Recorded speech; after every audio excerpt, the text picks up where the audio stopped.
Well, thank you very much, and thank you for inviting me back to Chicago. I always refer to the U of C as the best damn university in the whole damn world, and I say that much to the consternation of my wife, who went to San Diego State University, which itself is a very highly regarded, respectable place. I have a number of colleagues there, but there have been more than a few occasions that she's insisted that I just shut up about the U of C already.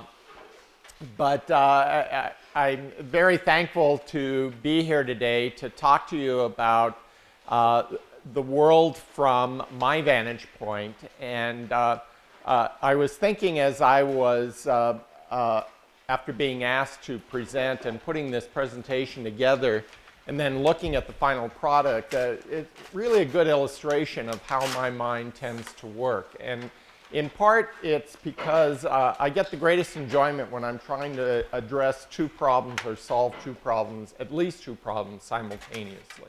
So you're probably going to see from this presentation a focus not only on health services and health policy, which is really the mission of CHAS, but a little bit about the discipline of social work as well. Now, as Jean mentioned, I'm not a social worker. I'm an anthropologist, although I've been on the faculty of a School of Social Work for the last 11 years. But it's given me a great opportunity to not only observe the profession, but also to engage and participate in the profession as well. And one of those areas of engagement that I've been particularly involved with Jeannie has been in looking at the concept of social work science, or the science of social work. So I actually thought that I would introduce that and some of my perspectives on social work science based on what I've learned from the work that I've been doing on health services and mental health services in particular in the domains of child welfare and child mental health. This conversation actually began at an annual meeting of the Society for Social Work and Research about 5 years ago now. John Brecky, one of my colleagues at USC, gave a presentation on the science of social work that was labeled something like social work needs science like a fish needs a bicycle. And he took the title from actually borrowing shamelessly from the women's movement in the early days when the phrase was, a woman needs a man like a fish needs a bicycle. But he gave the thesis that science is absolutely critical to social work. Now, you may think that's kind of strange because don't we employ scientific concepts in the field of social work? If you look back to the history of the field when it diverged from the discipline of sociology, many people thought that the science was left to the sociologist and the practice was left to the social workers. Well, of course, that's not entirely true. But the question has long remained, what kind of science does social work do as a profession?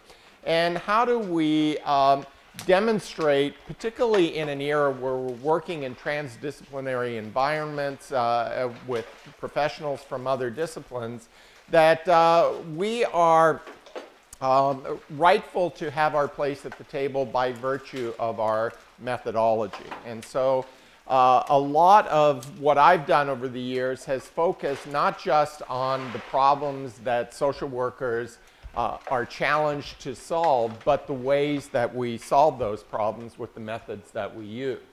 So Brecky defined social work as an integrative science where values and scientific rigor are brought together. And that's really what distinguishes perhaps social work science from other sciences, although in fact all science, whether we're talking about physics, chemistry, neuroscience, or the social sciences have their value systems that govern it.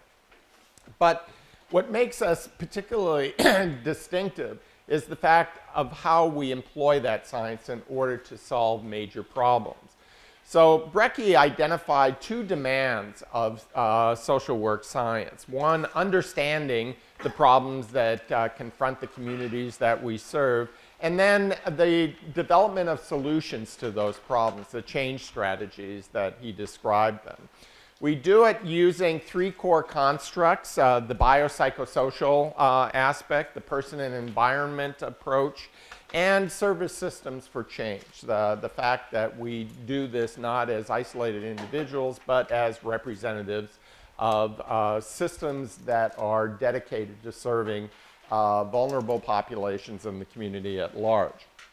And then the three characteristics of social work science include its complexity, its attempt to synthesize and bring ideas together, and its pluralism, the fact that there is no one dominant paradigm or theory or model, but rather a wide variety that we liberally draw from a host of other disciplines, be they sociology, psychology, even anthropology for that matter. However, there have been a number of challenges to articulating a social work science that many times vex us and lead to outright conflicts within the profession, frankly, between those who advocate and embrace the notion of rigor and scientific method, and those who eschew that perspective because they figure that it tends to be in contrast to the values that govern the profession. Those I've sort of described in terms of disconnects. So that, for example, there's a disconnect in the field of social work between what constitutes evidence and what is the proper or most appropriate source of evidence.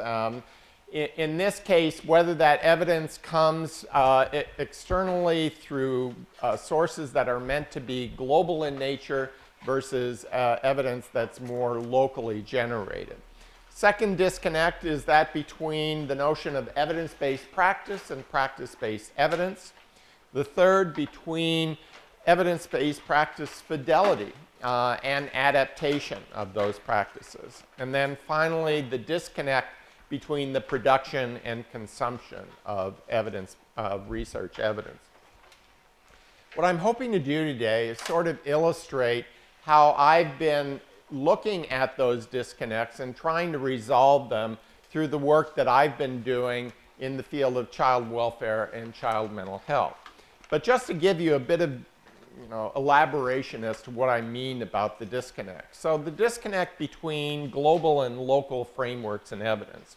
You could imagine global evidence or the research evidence that supports a particular practice like cognitive behavioral therapy being global in nature in that it is intended to demonstrate that if it works in one place with one population, it should work any place with any population.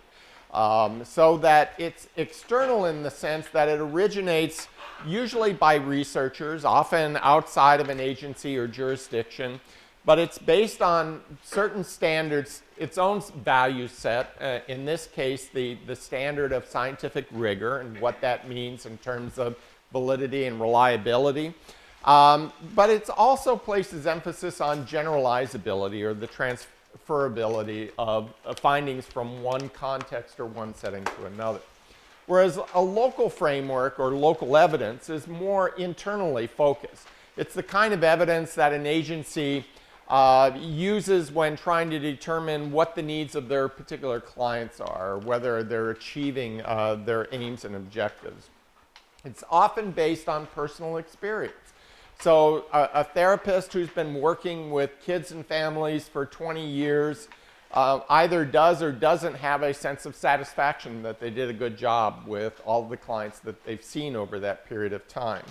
And it gives emphasis to the uniqueness of the population and its needs. So the kind of clients that you may see in the south side of Chicago are very different in one's own mind from the kind of clients that one would see in my hometown of San Diego, for example, when in fact there may be elements of that are accurate and elements that are not. The disconnect between evidence-based practice and practice-based evidence. So we generally, and those of us who were raised in a scientific tradition, consider practice-based evidence to be anecdotal, to be inferior in terms of quality and content, to be less rigorous, and have weaker external validity than evidence-based practice. But when you look at the origins of the notion of evidence-based practice, which comes from the evidence-based medicine movement of the 70s and 80s, you'll note that it's not just a matter of external clinical evidence or scientific research, but integrating that evidence with clinical expertise as well as with client preferences. So in fact, evidence-based it does incorporate practice-based evidence as well. The disconnect between fidelity and adaptation. Here too, the notion has been that if you develop an evidence-based practice, in order for it to be effective, it has to be used with fidelity to the way that it was developed by its founder or originator. But the fact is that most therapists will argue that one size does not fit all when it comes to treatment or service delivery, that changes do have to be made. The question is, how much of a change can you make before the practice is no longer evidence-based, before it becomes lost in translation? My hero, Bill Murray there, being exemplary of what it's like to be lost in translation. And then finally, the disconnect between the production and consumption of research evidence. So the fact is that practitioners and researchers, even though they sit in the same classrooms, they get the same degrees, they move off into different cultural universes where the values, the knowledge, the attitudes that they have diverge from one another. They overlap, but they are distinctive. Exemplary of the two cultures phenomenon of research and practice. And the fact is that much of the evidence that we as scientists generate is often done in the absence of any interaction with the consumers of that knowledge. And as a result, a lot of the practices that we develop, the ideas that we happen to think are brilliant, have limited utility and applicability to the communities that we're intending to serve.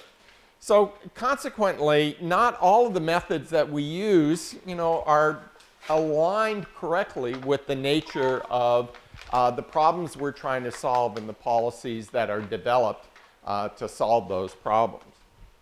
So how do we address those disconnects that impede on developing a social work science or science of social work?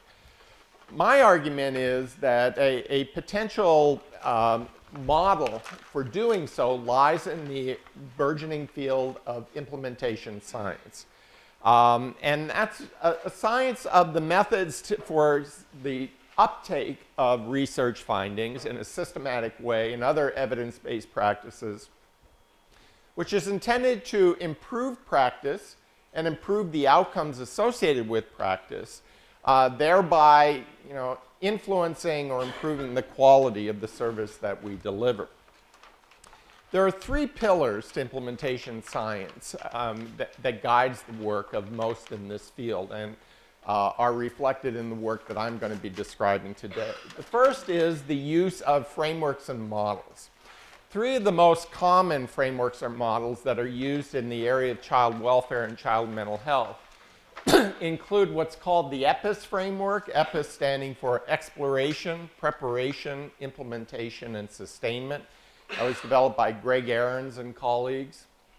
The CFIR model stands for the Consolidated Framework for Implementation Research, and this was an aggregation of several dozen different models which have been widely used in fields as diverse as business, healthcare, organizational psychology, And this identifies key domains of implementation, factors that are believed to influence the process of implementation, including characteristics of the practice or intervention itself, characteristics of the external environment or outer setting, characteristics of the organizations where the implementation and service delivery takes place or intersetting, characteristics of the process of implementation, and finally, characteristics of the individuals involved.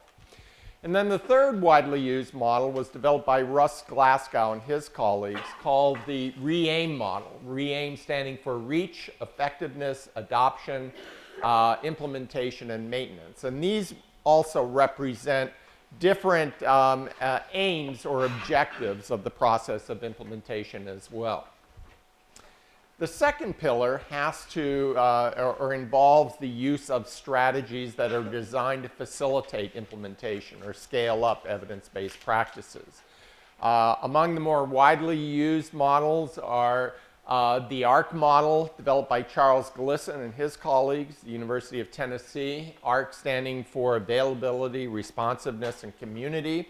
And this is designed to prepare organizations to adopt innovative practices. And it's a 12-week, 12-step course of engagement between treatment developers or implementation facilitators, if you want to call them that, and community agencies.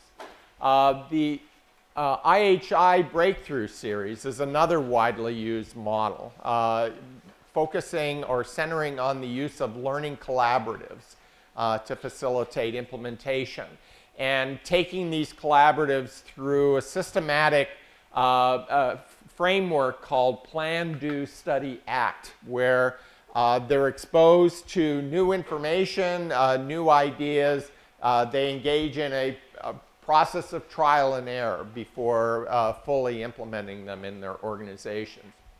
A third was developed by Patty Chamberlain and John Reed and colleagues at the Oregon Social Learning Center, called Cascading Dissemination. And this involves sort of train the trainer, developing seed teams of people who have particularly skilled in using an evidence-based practice, and then having them train other members of either their own agency or neighboring agencies as a way of continuing the wealth of knowledge and keeping it locally based.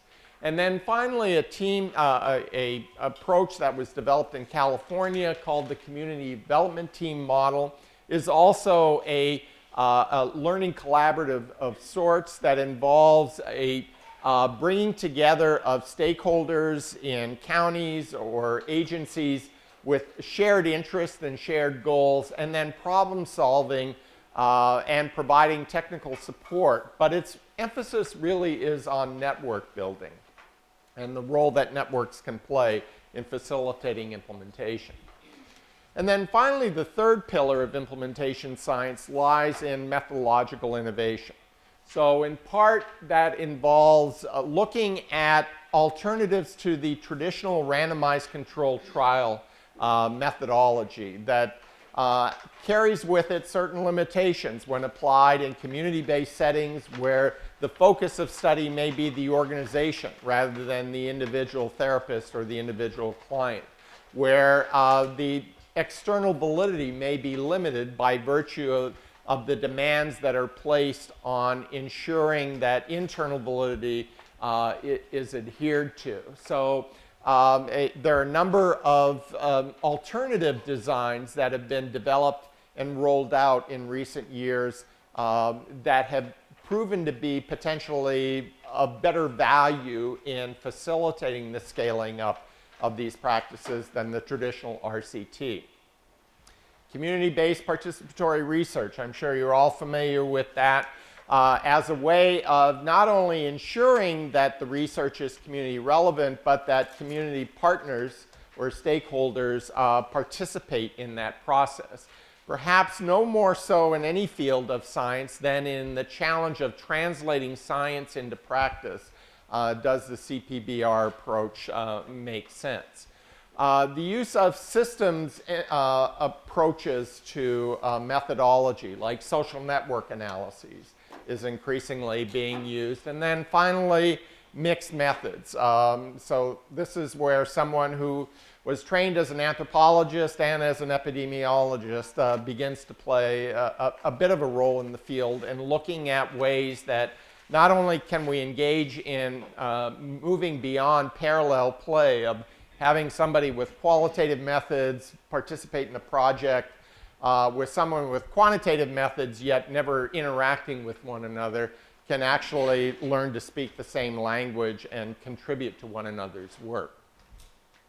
So I've looked and used implementation science to focus on a particularly vexing problem in the field of child welfare and child mental health.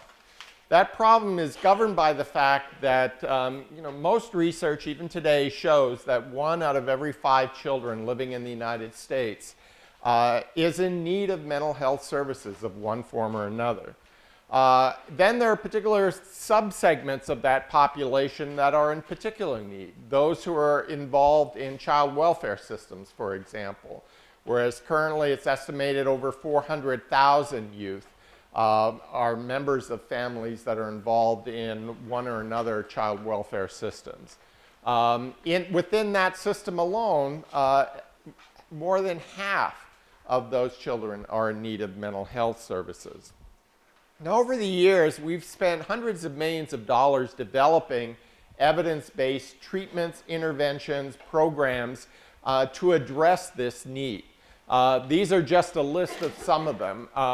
But if, oftentimes, there are a number of organizations and websites that are available that provide you with comprehensive lists that tell you which practices are evidence-based and which are not, and in fact, the level of evidence-based. This one here is from the California Evidence-Based Clearinghouse for Child Welfare website. And these are some that have been listed that have the highest level of evidence supporting their effectiveness. Unfortunately, despite the availability of all these practices and interventions, they don't often get used. And in many circumstances, they very rarely get used. So even though 20% of the population of youth in the United States today are in need of mental health services, it's estimated that only 20% of that population actually gets the services they need. It's the 20/20 perspective that our nation unfortunately has on youth mental health.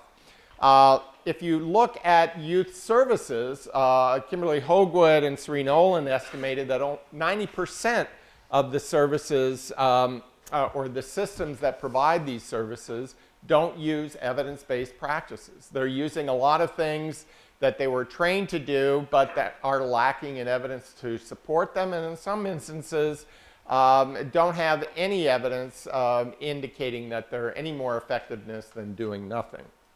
And if you look at child welfare in particular, a study by Ramesh Raghavan, who's now at Rutgers, found that only half of all children get services that are consistent with any national standard. And they looked at they looked at 10 national standards. Only 10% of children in the US get care consistent with all 10 standards. So, how do we solve that problem? How do we actually improve the quality of care that we deliver in these services and do so through the mechanism of implementation science? Well, I've done that through a number of studies over the years, and one study that actually began this process for me was funded through NIMH, through an advanced center that Kimberly Hoagwood at New York University directs. And it had to do with the adoption of innovative and evidence-based practices at the state level, in this case, the state being New York.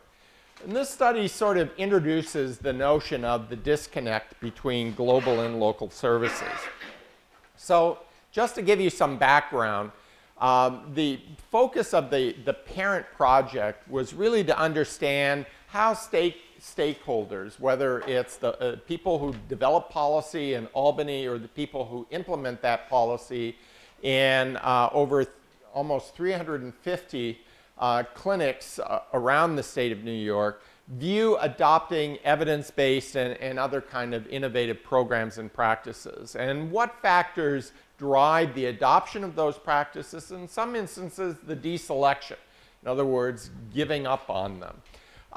This was a mixed method study, so taking the mixed method approach that I mentioned earlier of technical assistance and training that was provided by the New York State Office of Mental Health, a clinical technical assistance center that Mary McKay at NYU directs, and to look at their interactions with 346 state clinics that provide services to children and adolescents. The focus within that context of the parent study or parent project was to identify the most significant barriers and facilitators of innovation and adoption, and to explore actually the decision-making process that leaders exercise when making these decisions. So I wanted to know, when a clinic director or program director, clinical supervisor makes a decision, do I really want to use this new evidence-based practice or not? Do they think in terms of the models or frameworks like RE-AIM or CFR that I was describing earlier, or do they do something differently? And what I learned is that although those models can cast a wide variety of variables into different categories, for most decision makers, it comes down to three questions. What's it going to cost me? Do I have the capacity to do it? And do I really want to do it? Now, as you can see, there are a list, and this was based on a thematic analysis of qualitative interviews with 75 agency directors and program directors around the state. And the ones in salmon reflect the barriers that were identified, and the ones in blue reflect the facilitators. And you can see there's a lot of overlap, so that many of the facilitators represent the absence of barriers, although in some instances there are some that, that go beyond that. For example, the availability of regulatory mandate, where somebody tells me I have to do this, is considered a facilitator because they don't have to exercise any decisions in that process. But generally it comes down to, what's it going to cost me? If I send my staff to be trained, that means they're not seeing clients. And if they're not seeing clients, they're not generating income. That's a cost. If I train my staff, they've now got a new skill that they can market to somebody else for a higher paying salary. That's a cost. The requirements to do the practice with fidelity may mean more time, more paperwork, more staff. That's a cost. Likewise, it may cost a lot, but I don't really care as long as I get paid for it or reimbursed. If I don't get paid for it, then I don't have the capacity to do it. If I don't have the staff to train, that's a function of limited capacity. The most important variable related to acceptability is staff buy-in. If I've been using a psychodynamic approach to treating depression in kids for the last 30 years, why do I want to use CBT? Why do I want to change? You know, I'm too old to change. This is a comment that you often hear from providers. So it boils down, and these are not discrete categories. These actually overlap. So that capacity is linked to expense. Desirability is linked to capacity and to expense as well. In addition to those three questions, what's it going to cost me? Can I do it? Do I really want to do it? The decision-making process doesn't always mirror traditional economic practice of evaluating costs and benefits and then making a rational decision based on that. but rather it seems to mirror more principles of behavioral economics. So for example, the principle of temporal discounting. People who tend to focus more on the immediate than on the long term. If the immediate involves a loss and the long term involves the benefit, I'm going to make the decision based on the loss rather than the benefit. Averting loss. So the first thing I look at is how much this is going to cost us. Trying to avoid any cost at all, if all possible. Or monetary incentives. Many times agencies are mandated to implement an evidence-based practice, but they're not given any financial incentive to do so. So why should I bother getting trained as an individual therapist and do something that may require more time or more effort if I'm not going to make more money in the process? The use of heuristics. So many times an agency director will go, my staff won't go for it. Why? Because they don't go for anything. It's a convenient argument that isn't based itself on any evidence. Or decision fatigue. The reason why people like mandates is they don't have to make the decision because they're constantly bombarded with having to do so. Or framing.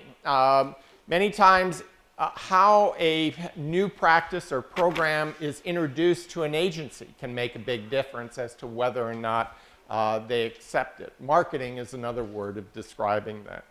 And then finally, external influences. If the clinic across town is using cognitive behavioral therapy and their clients like it, then maybe I should be doing it as well. So these are factors that operate to influence whether or not these decisions get made. Most of those frameworks or models that I was describing don't really tend to focus on that. So the lesson that I learned from this particular study is that the local models, the way that decision makers articulate how they decide whether or not to adopt and implement an evidence-based practice, do complement. There's a great deal of overlap with the existing frameworks and models governed by implementation science. But they also highlight the local contextual manifestation of global principles. So while the decision about my staff not going for it is based on a particular staff and a particular provider, it does represent a phenomenon that can be found in other agencies and other settings as well. The point is that there's an interaction rather than a disconnect between the evidence on the ground and the evidence as prescribed by a top-down model like a implementation framework or theory. In this particular case, that model is focused on cost, capacity, and acceptability, and the application of principles of behavioral economics. So the next study I want to tell you about has to do with the use of research evidence in this process. And this was based on a study that was funded through the William T. Grant Foundation under a research initiative on the use of research evidence. It carries forward the theme of the disconnect between global and local frameworks and evidence, but also includes the theme of the disconnect between evidence-based practice and practice-based evidence.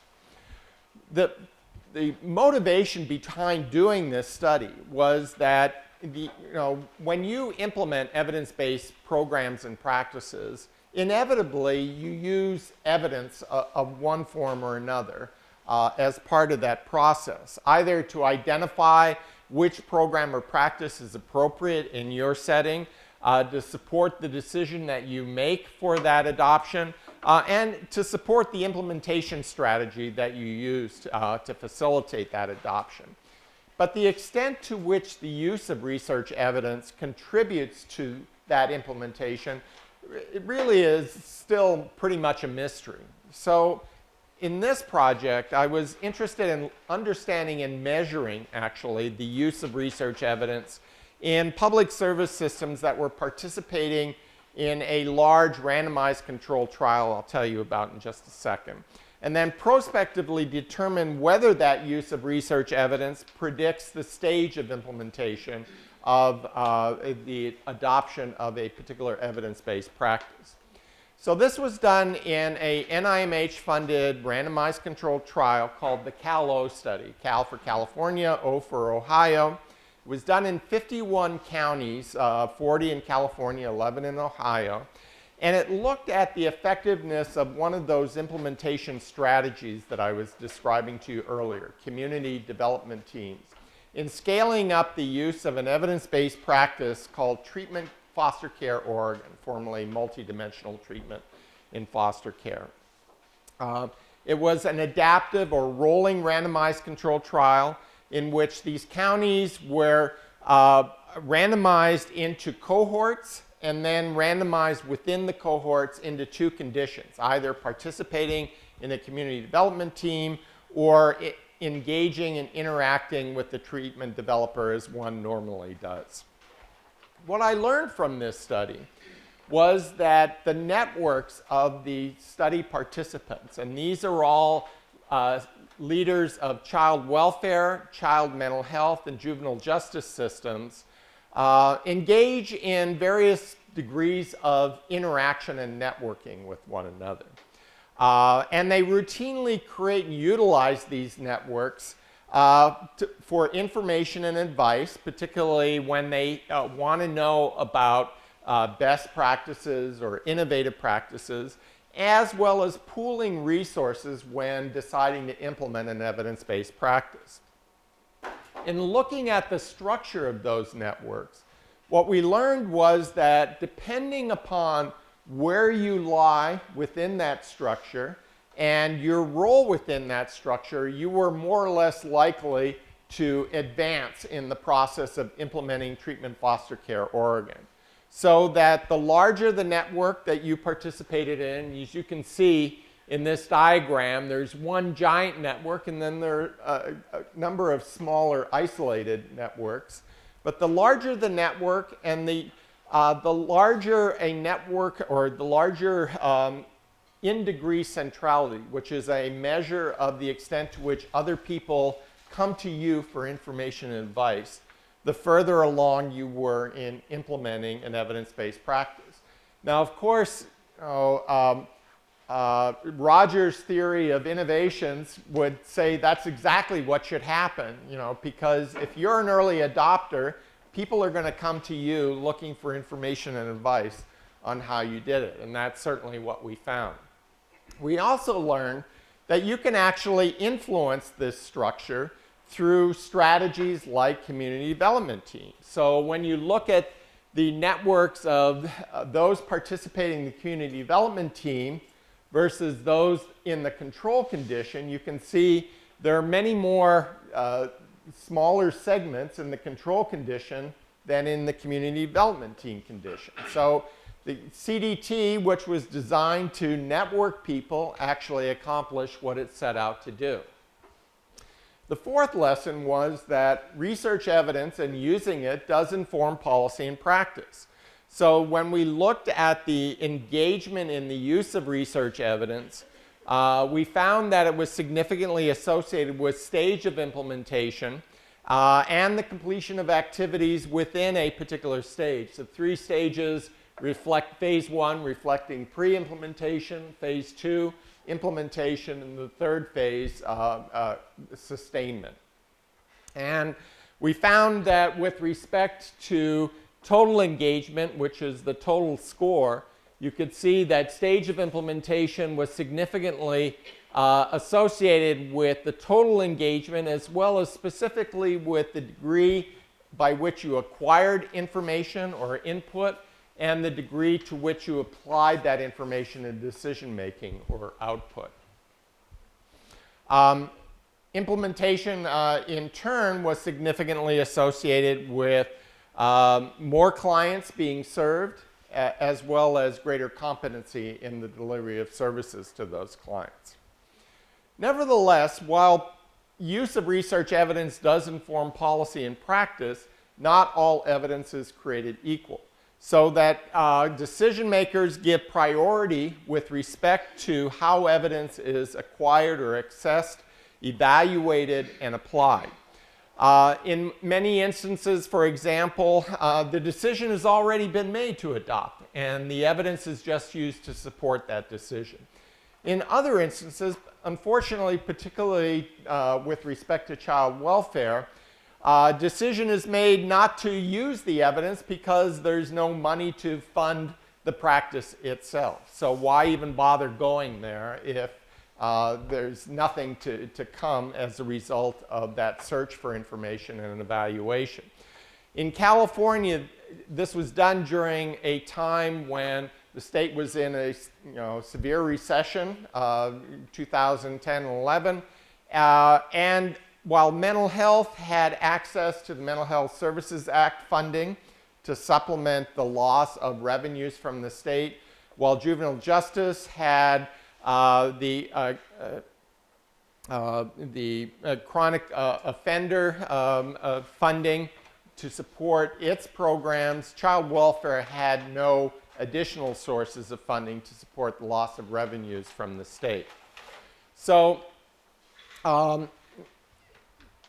in other words, systems leaders, as a matter of course, prioritize where the information comes from that they seek out, how much attention they pay to, relevance being much more important than validity and reliability, doing the research on their own being much more important than relying on somebody else to tell them whether it's valid or reliable, and then acquiring information from external experts, many times at conferences, but also using their own networks to acquire that information as well.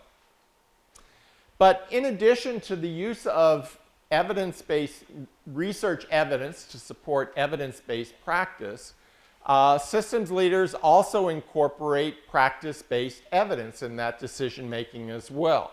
So they use three other kinds of evidence when considering whether or not to apply research evidence in making decisions.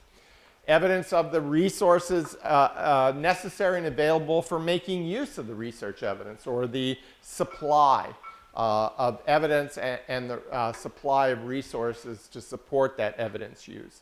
Evidence of the needs, usually based on a needs assessment of one's own population or the demand for the evidence. And then finally, evidence gained from practical or practice experience. That may be one's own clinical experience, or it may be, as is often the case, an agency director going to another agency in another county or another state where a practice is being implemented to see how it's done, to learn from that experience. So the fact is that it's not just a matter of the application of rigor in generating the evidence, but it's also all the activities that go into the utilization of that evidence that makes an important bearing on whether or not these practices get implemented or not. The next study that I want to tell you about is another randomized controlled trial that was done through a study that's funded by the MacArthur Foundation that supported one of its research networks to which I participated, the Research Network on Youth Mental Health. John Weiss was the director and PI of this study. This particular project carries forward that theme of the disconnect between evidence-based practice and practice-based evidence, but also addresses the disconnect between fidelity and adaptation.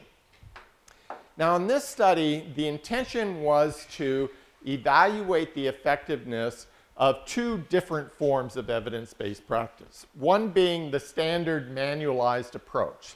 So when you do CBT for depression and you use a manual like the Coping Cat, you start with chapter 1 and you finish with chapter 12, and each week you cover a different chapter, so that presumably after 12 weeks, your child has much improved in terms of its depressive symptoms.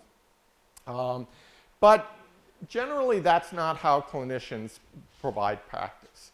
Many times they look at evidence-based practice as another tool in their toolbook, so that they take bits and pieces of the standard manual and adapt it for their own unique circumstances of the child they happen to be treating. So they wanted to look at the effectiveness of what they called the modular approach to treatment, whereby using an algorithm, one can decide, rather than take all 12 chapters of Coping Cat, maybe I only need chapters 4, 7, and 8 with this particular child. And the reason for doing so is that most children rarely present with only depression or only anxiety. They come to us with a complex variety of issues. So comorbidity is more the norm than the exception. Generally, kids don't stay put. It's hard to go through chapter by chapter when one week a child comes in and says, my family is having an emergency because my mother can't pay the rent and we have to move out this afternoon. And how do you move on to the next chapter of the treatment plan? Clinicians themselves don't like being told how to practice. After all, you got that MSW, that's somebody was telling you you know how to do it. Now you've got somebody thrusting a manual in your face and telling you have to do it this way. And the modular, as I said, mirrors what clinicians typically do when delivering practice. So when we did the randomized controlled trial, we found that compared to treatment as usual, the standard approach to treating depression, anxiety, and conduct disorders in 8 to 13-year-olds wasn't that much more effective. Now, for treatment developers, that's not the kind of news you want to hear. But we did find significant improvement in symptoms and outcome and significant reduction in diagnostic condition with the modular approach. So the modular approach was significantly more effective than both the standard manualized approach and with services as usual. Now, as part of this project, embedded within this RCT, I did a mixed method study looking at the process by which these interventions were being used and the implementation of these interventions, and then look at potential predictors of that process. And one of the things that I was able to do with qualitative data was to generate a model that looks a lot like a structural equation or path model of implementation, beginning with pre-implementation determinants, focusing on short-term implementation characteristics and predictors, long-term implementation, and then the sustainability, which in this case was a modular approach. What I want to highlight here is in the short term, two aspects, one having to do with practice-based experience. So first impressions, did they like it or not like it? As well as assessments of competence by the clinician themselves, by their clinical supervisor, and even by their clients were important determinants as to whether they were going to continue using them. But in addition to that, you'll see highlighted in green, there were aspects of the interactions that occurred between the practitioners and the providers that made a big difference in terms of implementation. How much adaptability, creativity, and compromise each was willing to work during the clinical supervision sessions, as well as the kinds of interactions, whether professional or social, that occurred between the study researchers or clinical supervisors and the practitioners. Now, it turns out that 3 months after the implementation or after this project ended, 93% of the therapists continued using an evidence-based practice that they'd been trained in. So it's sort of an indication that, even in clinical trials, people do learn something from it and they benefit from that. In this case, they came to accept the treatment after using them. They valued the interactions and support they got from the researchers. They valued the structure of the treatment and the fact that there was an evidence base that had their back, that supported what they did. But interestingly, 93% of that 93% were using evidence-based practices in a modular fashion, whether they were trained in the modular or in the standard structural manualized version. The reason why we think the modular version was so effective in accomplishing the reduction of symptoms is that it allowed for more of a cultural exchange between the therapists and the researchers. The association between the investigators, many of the therapists thought was the best feature of the project. They loved the training and the supervision they got. But they said that the modular approach, or those participating in the modular approach, were more likely to say that it allowed for accommodation to their own practice philosophies and traditional forms of practicing. They felt that it gave them more license to negotiate and to exchange ideas with the researchers. Oddly enough, the researchers reported very similar patterns of benefits and interactions. Now, cultural exchange is both a theory as well as a method for conducting translational research by facilitating research translation. And it does so through a transaction between members of different cultures, in this case, the organizational cultures of research and practice, and transforming the knowledge, the attitudes, and the practices of each of those two groups of participants.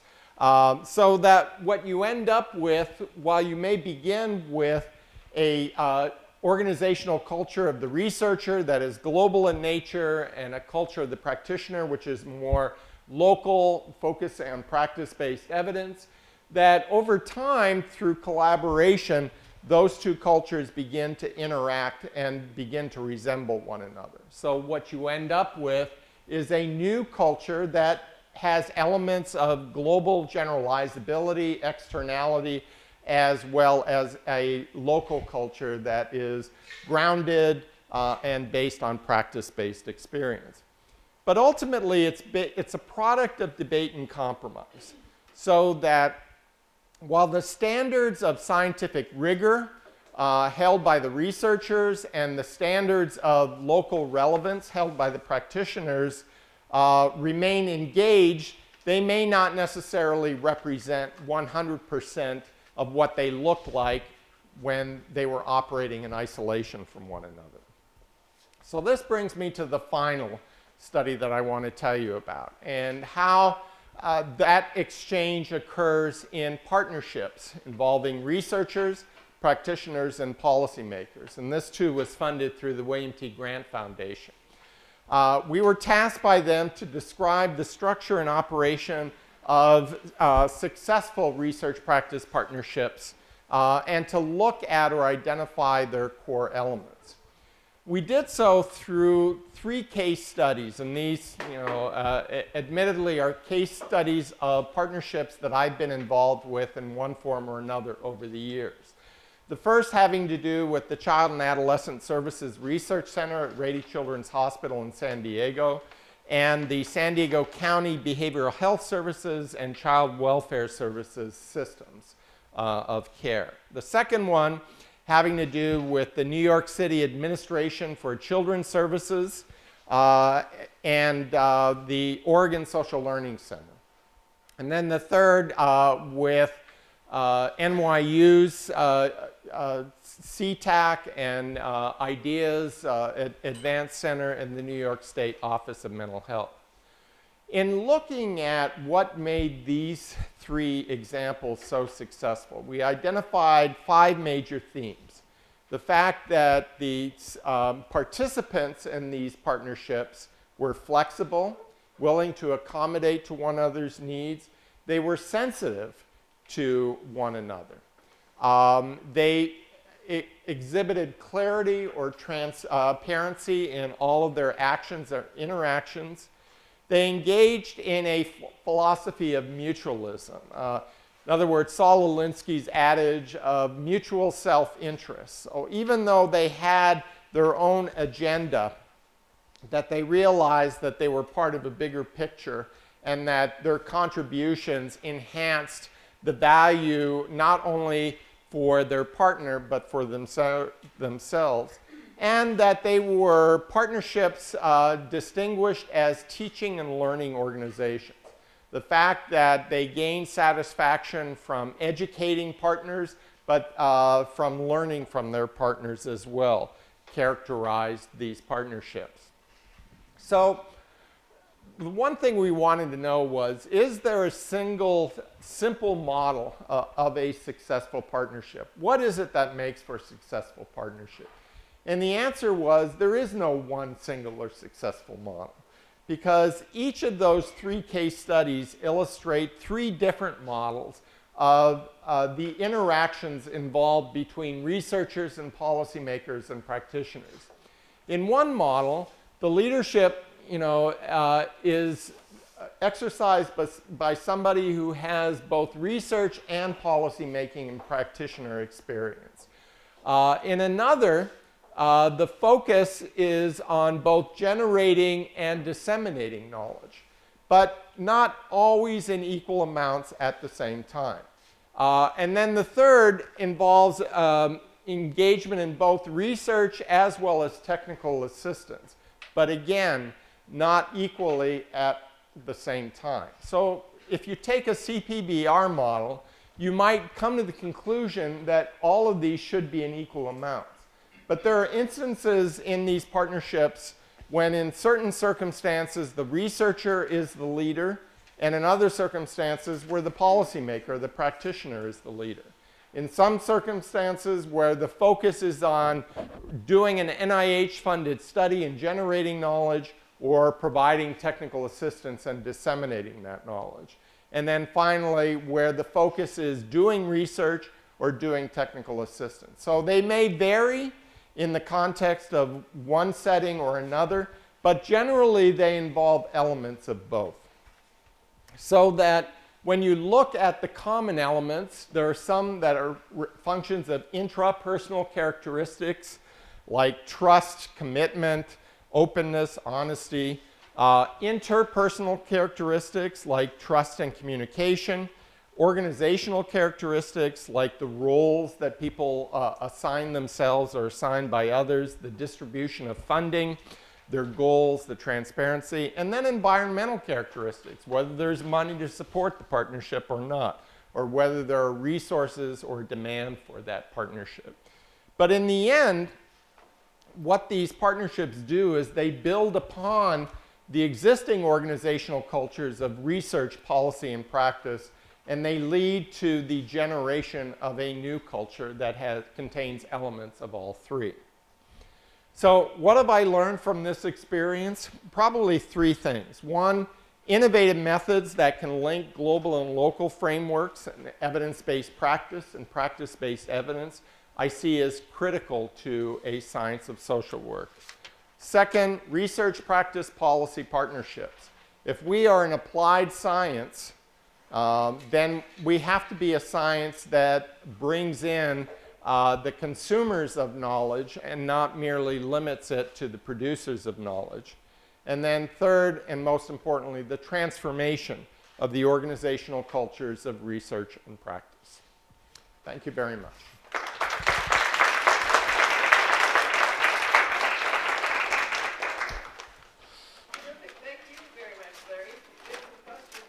Sure. Thank you. That's a very interesting thought. The question that I have is I'm trying to get more of a sense of what this exchange between researchers and practitioners actually looks like on the ground when it's happening. Okay, so the sort of stereotypical notion we have is that the researcher either goes in and conducts the research and tries not to insert him or herself into it and be objective and all of that, which sort of precludes this notion of exchange. And on the other hand, on the implementation side, that they're just going in there and saying, and doing the training, because you do it like this, again, you're not really leaving room for that exchange. So I wonder if you could talk a little bit, maybe with this specific example, of what that exchange process that you're advocating really looks like. Okay, well,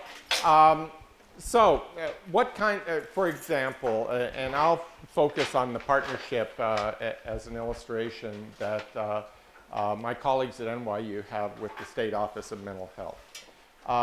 One of the things that the State Office made very clear from early on was the need for research evidence or information in a timely fashion. And that meant rather than go through what we traditionally have done, which is to do a study, evaluate the results, do another study confirming it, or even in terms of doing the study, taking a couple of years to do that when the policymaker needs the answer to the questions that they're asking by early next week. That involves researchers having to come to terms with how they do research and modifying that practice. And so, as was the case in New York, researchers not only themselves changed their patterns, the way they collected and analyzed and presented information, so that they could come or approach the time frame that the policymaker needed it. But they also played an important role in vetting other researchers for the policymakers because they came to realize there were some who were more comfortable with that way of doing research than others were. And those who weren't comfortable were not going to be of much use to the state of New York. So why engage them from the beginning? On the other side of that coin, so Mary McKay has this family engagement intervention, where she brings families together as a way who are dealing with very similar problems, whether it's kids who've been involved with juvenile justice or drug use, whatever. And she, has been able to conduct her research within the context of the state systems that support the agencies that she works with. Now, largely because of the fact that they understood the appeal of that intervention to the clients that they typically serve, the ones whose voices they're more likely to hear than the researchers, they signed on to Mary being able to do a randomized controlled trial of that intervention in agencies throughout New York City. So that as a result of that, the state agency began to see that research had now become part of the practice of mental health services delivery, and research in the context of an NIH randomized controlled trial. So in other words, they each began to think about their own culture, their own attitudes about how one does research and the context in which it is done differently as a result of that partnership or as a result of that interaction.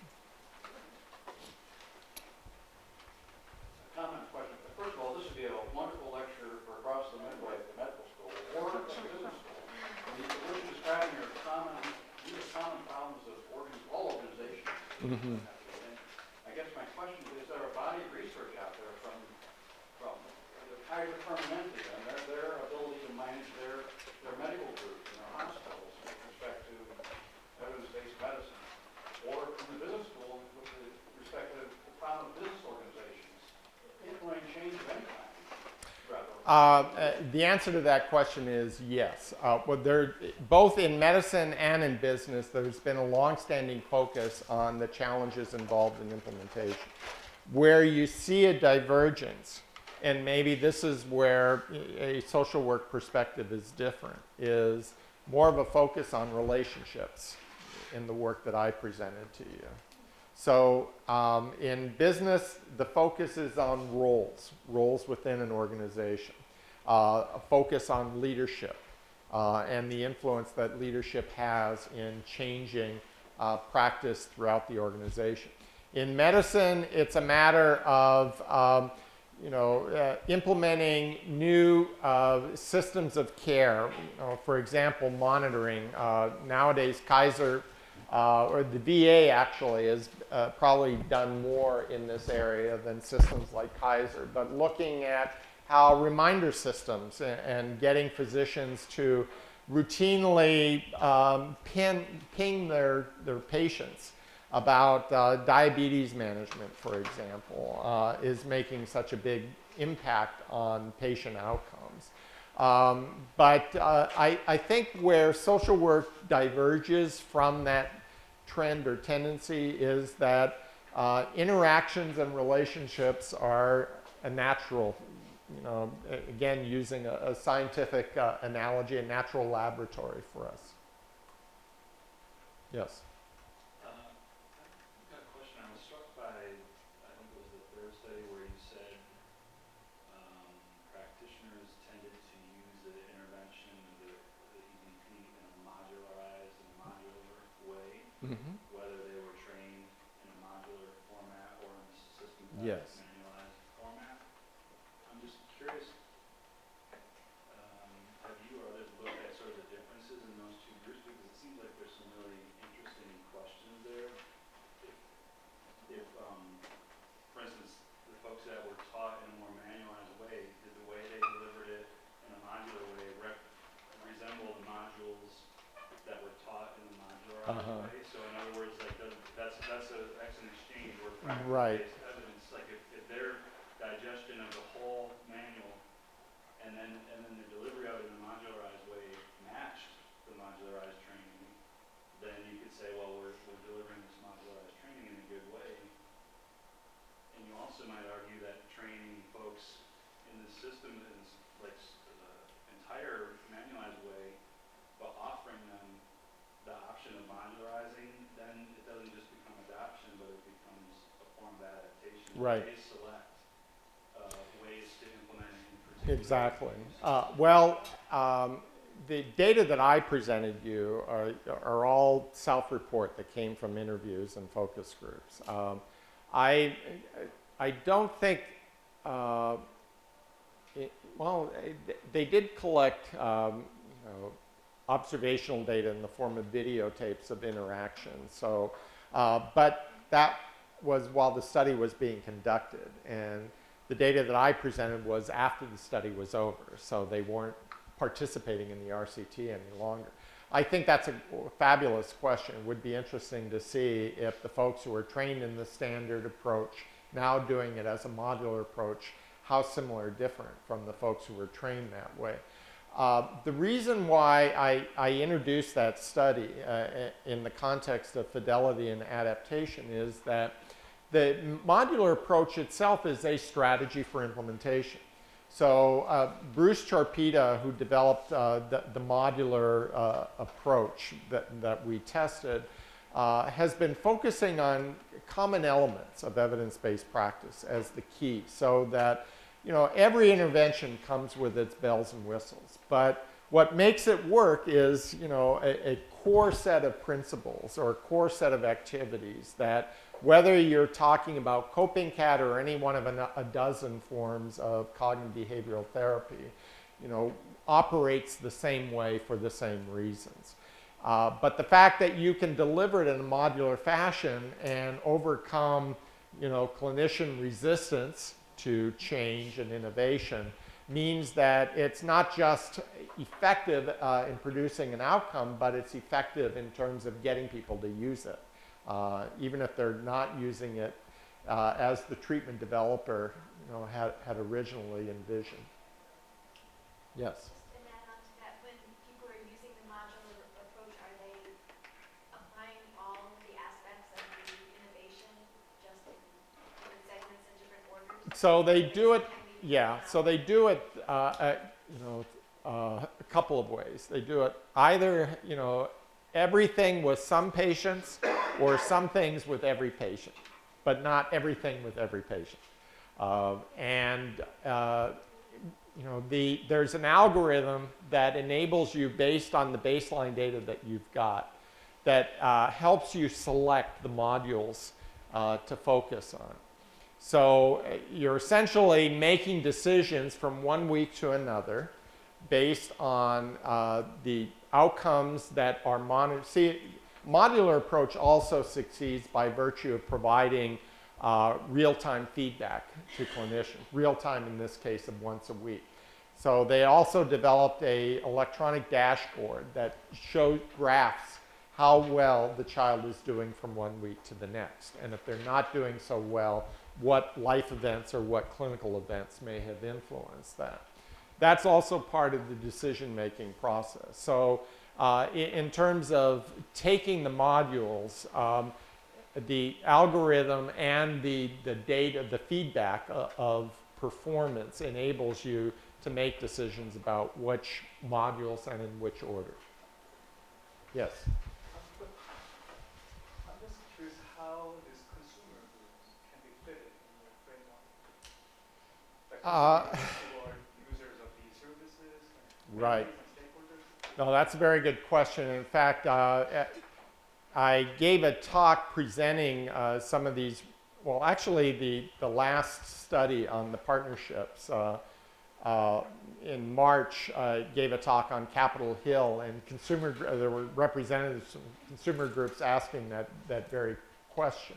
I think in much the same way that you would integrate policymakers into that research practice relationship, you would integrate consumer groups as well, because part of what makes a consumer group effective at in advocacy is the extent to which they're armed with evidence or armed with facts. Typically, the relationship between consumer groups and researchers is often one of a consumer group, say, having a need for particular evidence and then going to researcher to create, to generate that evidence. But that too is also a bidirectional relationship.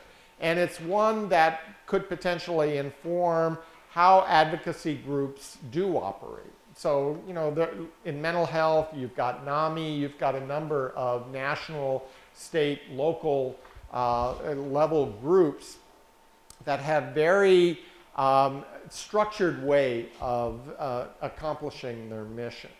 But the fact is that there too the potential for innovation in how that mission is carried out. When you think about the fact that all of the stakeholders that I've described have one thing in common, and that is we do it for the kids. But what we do and how we do it has forced us to diverge. So the researchers do their thing, the advocates do their thing, the practitioners and policymakers do their things. But it also creates the potential to, as I said, teach and learn. And in that process of teaching and learning, transforming how research is done, transforming how practice and policy and advocacy get done as well.